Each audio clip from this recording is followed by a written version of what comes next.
这个四轮车啊，用户说呢，它的右前轮嘎吱嘎吱响。一般出现这种情况呢，要不是它仰角轴的问题，要么就是轴承的问题。无论是哪个问题呢，你都需要拆呀，这都拆下来了啊。然后呢，搁在这儿了哈。然后咱们看它的仰角和轴承啊。这个冬季修，其实这种车啊，冬季不建议修，因为冬季呢天气比较冷啊，这个各部件呢生铁冻得比较脆，硬着呢有可能出问题。这儿呢是用热风枪加热，我一点点弄下来的。这是拆了一部分，然后咱们看那个仰角和轴承。这个呢就是它的仰角啊，小四轮呢跟汽车呢有点类似啊。这个就是它的仰角轴啊，它和轴承，中间要是间隙过大呢，也会出现滋滋响的问题，或者这个仰角旷了。那个轴承呢，在前半部分啊，一会儿呢，这个呢师傅在那打呢，一会儿打下来让大家看啊。这个呢就是它的仰角轴啊，这是这个仰角轴如果出现问题了，只能更换整个的，或者呢给这个仰角轴上呢。是吧？滚花，然后增加间隙嘛，增加轴承的间隙，对吧？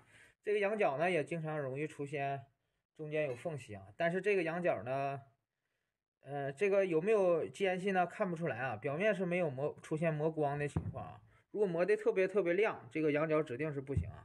咱们呢需要拿轴承比量，看仰角有没有问题啊。这个呢，打下来了，它有一个轴承呢。确实坏了，支架已经露出来了。这个呢是它那个好的，没有坏的。咱们比量一下，看有没有间隙啊？没有间隙，说明呢它这个仰角轴呢没问题，它问题就是轴承的问题。这个它那是2口轴承啊，上下2口，这口呢是没问题的。但是更换的时候呢，最好一对全一起换啊。然后呢，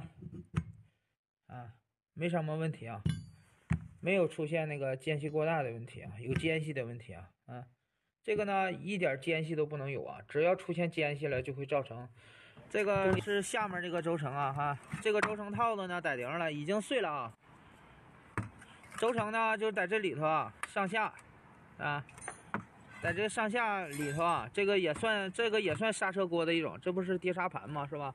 四轮呢是用碟刹泵的啊，这珠子已经碎了，它有个框呢在这里头，这个就需要用合适的套筒。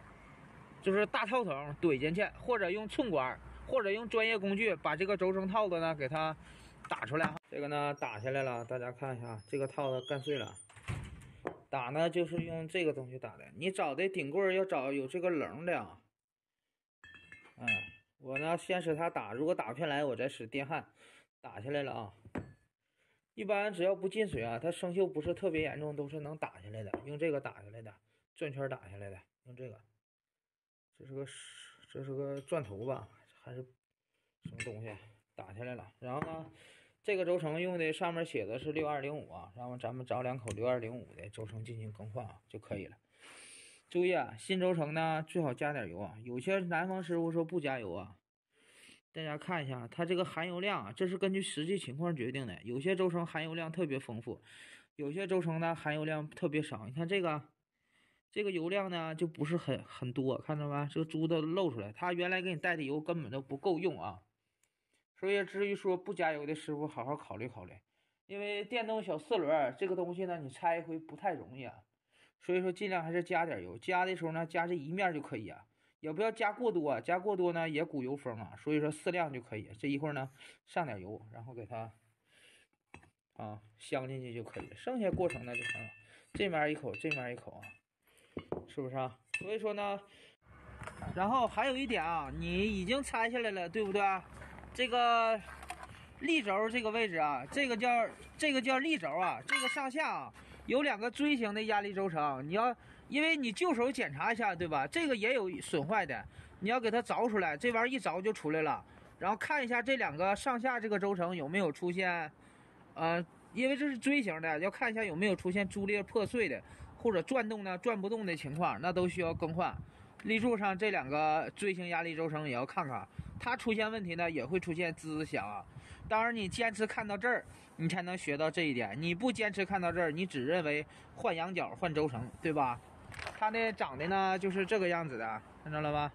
这个呢，这个拆开检查看没看出有问题啊？咱们重新给它打一点耐高温的，因为耐严寒的、耐低温的，因为东北天气比较冷啊，打点耐低温的黄油就可以了。这个啊。